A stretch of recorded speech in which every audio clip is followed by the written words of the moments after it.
Bonjour, chers élèves. Aujourd'hui, nous allons travailler la comparaison de fractions. Alors, pour pouvoir faire la comparaison de fractions, il y a une seule condition à respecter. Il faut que les fractions soient sur le même dénominateur. Afin d'effectuer la comparaison de fractions, j'ai 5 exemples à vous proposer. On commence avec un exemple simple, un exemple où les fractions sont déjà sur le même dénominateur. Alors, par exemple, j'ai 12 17e que je veux comparer avec 14 17e. Alors, la première chose à faire, c'est bien sûr de regarder nos dénominateurs. Et comme nos dénominateurs sont déjà les mêmes, 17, on n'a qu'à comparer les numérateurs.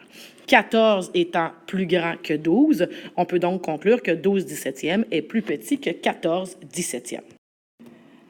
Le deuxième exemple que je vous propose est le suivant, par exemple 5 sixièmes qu'on veut comparer avec 3 quarts. Alors évidemment, pour pouvoir mettre sur le même dénominateur, on peut utiliser la stratégie du plus petit commun multiple. Alors dans ce cas-ci, je pourrais mettre mes deux fractions sur 12, qui est un multiple de 6 et de 4. Alors évidemment, pour pouvoir passer de 6 à 12, j'ai dû faire x2, donc je vais faire x2 à mon 5, donc 5 x 2, 10. Et le 4, pour arriver à 12, j'ai dû faire x3, donc 3 x 3, 9.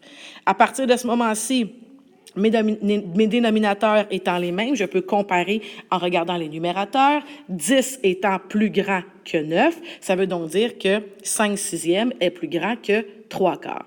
Ici, attention, vous remarquerez que j'ai pris le temps d'écrire les fractions en dessous en les mettant sur le même dénominateur.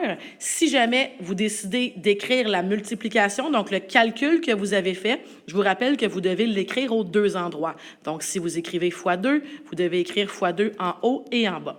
Même principe pour l'autre fraction, on a fait x3, donc il faut écrire x3.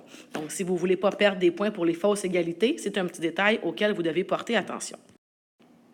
Le troisième exemple que je vous propose, en fait, je vais reprendre les mêmes fractions qu'à l'exemple précédent, c'est-à-dire 5 sixièmes et 3 quarts. On avait mis ces deux fractions-là sur 12. Je reprends le même exemple simplement parce que je veux que vous réalisiez quelque chose. Dans ce cas-ci, j'avais choisi 12 comme étant le dénominateur. Mais supposons que vous ne trouvez pas le plus petit commun multiple. Je ne veux pas que vous perdiez trop de temps à le déterminer. Alors, une des choses qu'on peut toujours faire lorsqu'on a de la comparaison de fractions à faire, c'est multiplier les deux dénominateurs ensemble. Alors, dans ce cas-ci, on a 6 et 4 comme dénominateur. Alors, si on multiplie les deux dénominateurs, 6 fois 4, on obtient 24. Ce que ça veut dire, c'est que je vais toujours pouvoir utiliser ce résultat-là comme dénominateur. Donc, 6 fois 4 me donne 24. Donc, je dois faire fois 4 en haut, 5 fois 4, 20. Et pour passer de 4 à 24, j'ai fait fois 6, donc 3 fois 6, 18. Et je vais arriver à la même conclusion que tantôt, c'est-à-dire que maintenant que mes dénominateurs sont les mêmes, je peux faire la comparaison. 20 étant plus grand que 18, ça veut donc dire que 5 sixièmes est plus grand que 3 quarts. Encore une fois, attention aux fausses égalités. Si vous souhaitez écrire le calcul que vous avez fait, je vous dis que vous devez l'écrire au numérateur et au dénominateur. Le quatrième exemple que je vous propose est le suivant. On veut comparer 35 49e avec 24 36e. Ouf!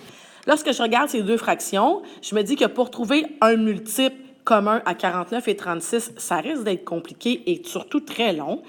Je pourrais utiliser la stratégie de l'exemple numéro 3, c'est-à-dire la multiplication des deux dénominateurs, donc 49 fois 36, mais ça serait aussi long. Puis en plus, 49 fois 36, il y a des chances que je me trompe en faisant le calcul. Pourquoi je vous dis ça? Bien évidemment, il y a d'autres stratégies qui existent, c'est-à-dire je pourrais réduire mes fractions. 35 49e, ça se réduit. Je suis capable de diviser par 7 mon numérateur et mon dénominateur, ce qui fait que j'obtiendrai 5 septièmes. Déjà, les nombres sont plus petits, donc ça va être plus facile à manipuler. Je vais faire la même chose au niveau de mon 24 36e. Je suis capable de réduire cette fraction-là en divisant par 12 en haut et en bas, ce qui fait que je vais obtenir 2 tiers. Et là, je suis contente parce que 5 septièmes et 2 tiers, c'est des nombres avec lesquels je suis beaucoup plus à l'aise de travailler. À ce moment-ci, là, je peux faire la multiplication des dénominateurs. Donc, 7 fois 3 me donne 21. Donc, je vais venir mettre mes deux fractions sur 21. Alors, ici, je dois faire fois 3. Donc, je vais faire fois 3 en haut. 5 fois 3, 15. Et ici, je dois faire fois 7. Fois 7, 2 fois 7 me donne 14. Mes dénominateurs étant les mêmes, je peux maintenant faire la comparaison. 15 étant plus grand que 14, cela signifie que 35 49e est plus grand que 24 36e. Finalement, le dernier exemple que je vous propose, c'est un exemple avec des fractions négatives. Alors évidemment, je vous l'ai dit, c'est une partie du chapitre qui est très, très, très importante. Alors, supposons que je veux comparer moins 2 cinquièmes avec moins 3 septièmes. En fait, là, il ne faut vraiment pas que, parce que c'est des fractions négatives, vous changiez votre façon de faire. Ce qu'on fait depuis tantôt, c'est bon, alors on va continuer de le faire. Donc, qu'est-ce qu'on fait depuis tantôt? Bien, on met sur le même dénominateur. Alors, lorsque je regarde les fractions ici, j'ai un dénominateur 5, un dénominateur 7. Je peux les multiplier ensemble, ce qui me donnerait 35. Donc, je vais utiliser comme dénominateur 35. Et qu'est-ce qu'on fait depuis tantôt? On multiplie en haut et en bas pour pouvoir avoir des fractions qui sont équivalentes. Alors, le 5, ce que j'ai fait, c'est que j'ai fait fois 7. Alors, je vais venir faire fois 7 en haut. Eh bien, moins 2 fois 7, ça me donne moins 14. Parfait. Je fais la même chose pour mon autre fraction. Alors ici, je vais faire fois 5 au numérateur et au dénominateur. Moins 3 fois 5 me donne moins 15. Ah! Maintenant, mes deux fractions sont sur le même dénominateur, j'ai 35. Alors, tout ce qui me reste à faire, c'est comparer les numérateurs.